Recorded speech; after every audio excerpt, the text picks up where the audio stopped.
और आज आर पार में हम एक बहुत जबरदस्त एक्सपेरिमेंट करने के लिए जा रहे हैं, लेकिन उससे पहले विश्लेषण देख लेते हैं आम आदमी पार्टी यानी आपके भ्रष्टाचार पर चोट करने वाली कैग रिपोर्ट का विश्लेषण। दिल्ली सरकार को 2000 करोड़ का नुकसान हुआ है।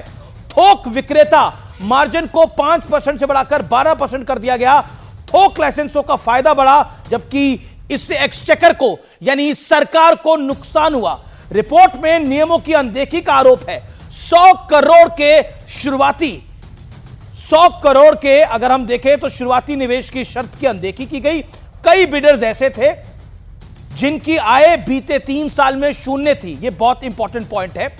और अब मैं चौथे पॉइंट की तरफ आता हूं। एक्सपर्ट्स की सिफारिशों को खुले तौर पर अनदेखा किया गया। बंदर बांट का आरोप है। एक आवेदक को 2 दुकानें संचालित करने की इजाजत थी, लेकिन बाद में एक आवेदक को 54 दुकानें संचालित करने दी गई। इससे कार्टलाइजेशन बढ़ा। यह बड़ा आरोप है। अब कैबिनेट और एलजी की मंजूरी नहीं ली गई।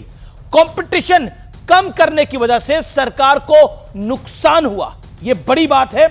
और इसके अलावा अब आबकारी नीति में मिलने वाली रियायतों के लिए कैबिनेट और एलजी की मंजूरी नहीं ली गई। यह एक बड़ा आरोप है। अब मैं 7वें पॉइंट की तरफ आता हूं, जो कि बहुत इंपॉर्टेंट है। चुनिंदा कंपनियों के लिए बैटिंग की गई और जरूरत से ज्यादा लाभ पहुंचाया गया। 367 शराब ब्रांड्स में सिर्फ 25 यानी 25 ब्रांड्स की 70% बिक्री हुई है। यह बहुत बड़ा आरोप है। और आज का बड़ा सवाल क्या है? बड़ा सवाल है, कैग रिपोर्ट के भंवर में केजरीवाल की सियासी नैया फंस गई है। मेरे साथ आज एक नया एक्सपेरिमेंट है, क्योंकि आर पार जाना जाता है नए नए प्रयोगों के लिए और ऐतिहासिक डिबेट्स के लिए। और आज 2 बनाम 2 एक बार फिर हम लेकर आए हैं। 2 बनाम 2।